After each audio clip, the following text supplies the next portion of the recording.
இந்த கருத்தை கேளுங்க, எவ்வளவு அருமையா இருக்கு. கவியை கீழ்த்தங்க அப்படித்தானே சொல்றார் வள்ளுவர். காது அப்படியே தீ பிடிக்கிற மாதிரி குற்றம் சொன்னாலும் கேட்டுக்கிட்டு எவன் ஆடுறானா அவன் தான் ஆட்சியாளன்கிறார் வள்ளுவர். ஒண்ணுமே சொல்லக்கூடாதுங்களே.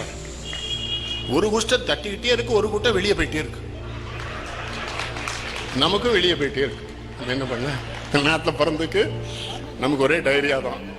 என்ன டாக்டர் புரியல எனக்கு. பார்லிமெண்ட்லாம் எப்படி Tenneti Viswanathan opposition party leader, Rajaji முதலமைச்சர். தென்னட்டி விஸ்வநாதன் கடுமையாக பேசுவார், அருமையான ஆரேட்டர். கேள்வி கட்டே இருக்கார் ராஜாஜிக்கு. ராஜாஜி ஏதோ எந்திரிச்சு இடையில பதில் பண்ண போனாரு. சிவசண்முகம்ல சபாநாயகர் சொன்னாரு, mister chief minister take your seat, don't disturb the opposition party leader. Rajaji உட்கார்ந்துட்டாரு. சபாநாயகர்லாம் அப்படி இருந்திருக்காங்க. நம்மளாம் சபையில் கொண்டு வந்தா இவ்வளவு பேசணும், பேசவே மாட்டேக்கானே. அங்க பார்க்கான் சொன்ன உடனே சரி.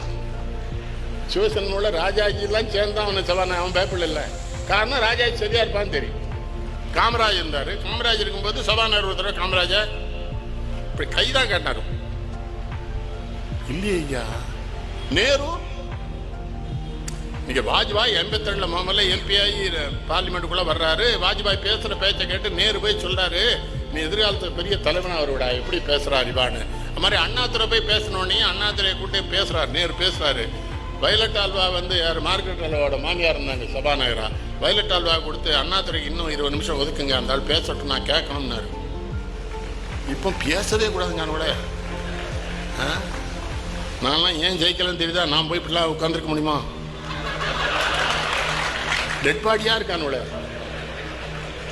ஆனா சிரிக்காதியா, நம்ம தானே ஓட்டுப்பட்டோம். இதுல சிரிப்பு வரையும் உங்களுக்கு சிரிப்பு.